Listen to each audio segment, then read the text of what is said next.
Assalamualaikum warahmatullahi wabarakatuh. Menyambut pergantian tahun Masehi 2024, penting bagi kita untuk merenung dan meningkatkan komitmen ketakwaan, memandang pesan yang terkandung dalam ayat Al-Quran. Seiring dengan bertambahnya usia, marilah kita memperkokoh keimanan dan ketakwaan, sejalan dengan pesan Allah di dalam Al-Quran surat Yunus ayat 5, yang artinya, Dialah Allah yang telah menjadikan matahari sebagai sistem penerangan dan menjadikan rembulan sebagai cahaya, serta menetapkan sistem tersebut pada tempat-tempat orbitnya supaya kalian mengetahui bilangan tahun dan perhitungan waktu. Ayat tadi mengajak kita merenungi karya Allah yang menciptakan matahari sebagai sumber penerangan utama dan rembulan sebagai cahaya yang menemani malam. Melalui sistem ini, Allah menjelaskan tentang perhitungan waktu yang terkait erat dengan pergantian tahun. Ayat tadi menjadi cermin ilmu pengetahuan dan sains, di mana kita dapat merasakan dan memahami keindahan dan ketertiban alam yang tercipta secara sistematis. Sebelum menyinggung pergantian tahun, Allah memperkenalkan penciptaan langit, bumi, dan alam semesta yang ditundukkan kepada manusia.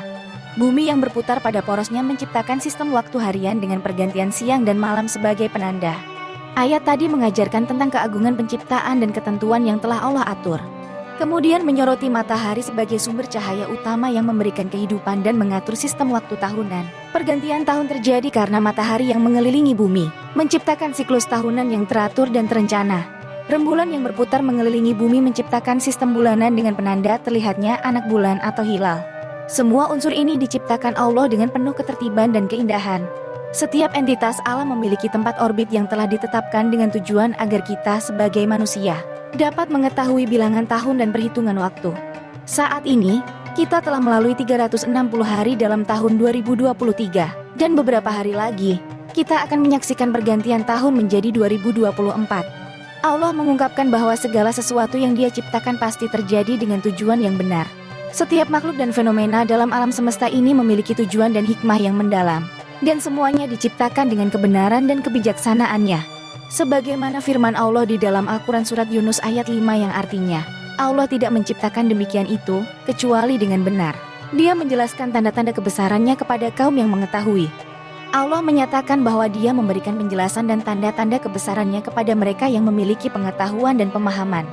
Artinya, keberadaan dan keteraturan alam semesta, kejadian-kejadian yang mengagumkan, dan tanda-tanda lainnya adalah bukti dari kebenaran penciptaan Allah. Hanya orang-orang yang memiliki pengetahuan dan akal yang dapat memahami tanda-tanda tersebut. Ayat tadi mengandung pesan khusus untuk kita, supaya kita menjadi kaum yang memahami.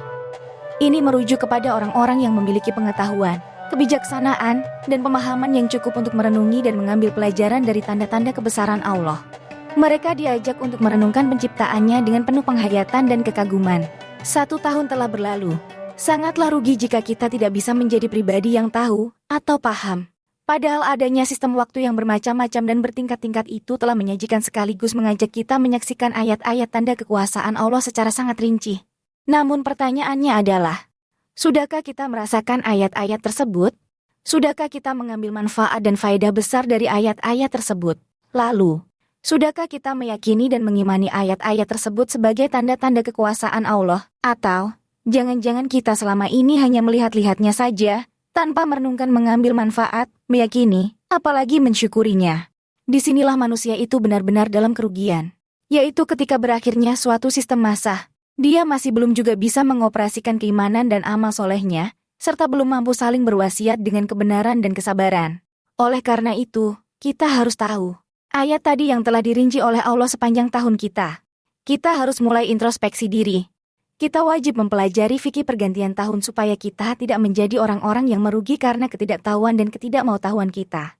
Selanjutnya, mari kita renungkan pesan Allah di dalam Al-Quran surat Al-Isra ayat 12, yang artinya, kami jadikan malam dan siang sebagai 2 tanda kebesaran kami. Kami hapuskan tanda malam dan kami jadikan tanda siang itu terang benderang. Hari ini masih siang, dan beberapa saat lagi kita akan memasuki malam. Disitulah nanti kita bisa mulai melakukan praktikum pelajaran fikih pergantian tahun yang paling dasar, yaitu melalui 2 ayat, tanda kekuasaan Allah yang bekerja secara sistematis silih berganti. Dalam fikih pergantian tahun, berdasarkan pesan ayat tadi, kita diperintah untuk menggapai suatu capaian sebagaimana tertera dalam penghujung ayat tersebut, yang artinya, agar kamu dapat mencari karunia dari Tuhanmu dan mengetahui bilangan tahun serta perhitungan waktu. Segala sesuatu telah kami terangkan secara terperinci. Al-Quran Surat Al-Isra ayat 12. Inilah pesan utama untuk kita semua. Ayat ini telah menyadarkan kepada kita akan banyaknya tanda-tanda kekuasaan, kebijaksanaan, dan kasih sayang yang Allah berikan kepada kita secara terperinci. Tinggal satu kewajiban kita adalah mensyukurinya. Mari kita evaluasi. Sudah berapa banyak karunia yang telah Allah berikan kepada kita selama 1 tahun ini? Mari kita data satu persatu. Mulai dari karunia yang kita anggap sangat kecil dan biasa. Padahal tidak ada karunia Allah yang kecil. Lalu, kita juga harus data karunia apa saja yang kita anggap besar sepanjang tahun ini. Jangan lupa pula mendata, bila perlu kita catat dalam daftar. Karunia apa saja yang Allah berikan kepada kita di balik musibah, ujian, cobaan kehidupan kita selama 1 tahun ini. Jangan lupa pula mendata berapa banyak pertolongan Allah yang dapat kita sadari sepanjang tahun ini, yang seringkali tidak bisa kita rasakan karena ketidaksabaran kita. Tentu, kalau kita hitung semuanya, itu tidaklah mungkin. Tetapi, tidak ada larangan dan bukan pula kesalahan kalau kita menghitungnya dengan tujuan supaya kita sadar dan bisa bersyukur atas sekian banyak karunia yang baru kita sadari dan kita rasakan hari ini. Setelah setahun berjalan, itu artinya, tanpa kita cari pun, Allah sudah memberikan karunia-Nya. Lalu, bagaimana jika kita memang benar-benar mencari karunia-Nya? Allah telah memberikan kita petunjuk yang jelas dan lugas, bahwa tujuan adanya pergantian siang dan malam, pergantian bulan dan tahun, adalah supaya kita bisa mencari karunia dari Allah. Lalu, bagaimana kita harus mencarinya? Bukankah kita selama ini memang selalu mencari karunia Allah? Belum tentu.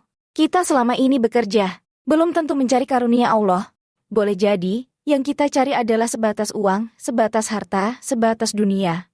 Setelah kita dapatkan itu semua, ternyata kita tidak merasa bahwa itu pemberian Allah.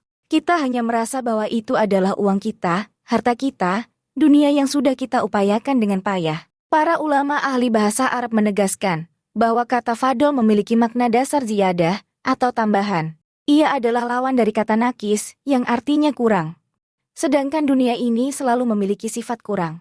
Jadi, kalau yang kita peroleh baru sebatas dunia saja, itu artinya kita belum mendapatkan fadol dari Allah. Belum mendapatkan bonus, kelebihan, tambahan dari Allah.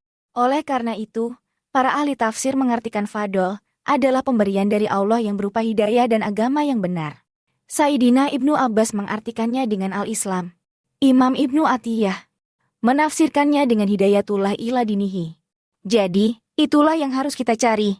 Sudahkah dengan sekian banyak ayat-ayat duniawi, tanda-tanda kasih sayang Allah yang telah kita terima ini membuat kita bertambah keimanan dan ketakwaan kita? Dengan demikian, di momen pergantian tahun ini, ada 2 hal yang perlu kita pastikan. Pertama, kita harus menutup tahun ini dengan penutup yang terbaik.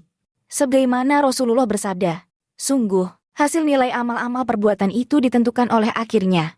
Supaya hasil nilai tahunan kita ini berubah baik, maka kita harus mengakhirinya dengan hal terbaik. Itulah husnul khotimah dalam konsep mikro. Kita tutup tahun 2023 ini dengan taubat kepada Allah. Kita perbanyak istighfar. Kita koreksi seluruh kesalahan, kekurangan, dan kelalaian kita sepanjang tahun ini. Selanjutnya, kita sambut tahun yang baru ini nanti dengan penuh rasa syukur. Kita perbanyak mengucap hamdalah supaya berkah. Segala sesuatu yang tidak dimulai dengan hamdalah, memuji Allah, maka keberkahan atau kebaikannya akan terputus. Termasuk bagian dari perwujudan mencari karunia dari Allah. Dalam konteks ini, adalah dengan cara membuat perencanaan yang matang, bagus, dan sistematis. Kita buat kalender amal saleh dan target-target peningkatan keimanan dan ketakwaan. Sebagaimana ketika kita memulai tahun belajar, diperlukan kalender akademik. Ketika kita memulai tahun usaha, diperlukan tahun pembukuan. Begitu pula kehidupan kita ini. Diperlukan kalender keimanan, kalender kesalihan, dan kalender ketakwaan. Sebelum akhirnya kita nanti menutup buku kehidupan ini dan tidak lagi menyaksikan pergantian tahun. Semoga kita semua dimudahkan oleh Allah untuk meraih karunia-karunia dari Allah sepanjang tahun. Amin ya robbal alamin. Wassalamualaikum warahmatullahi wabarakatuh.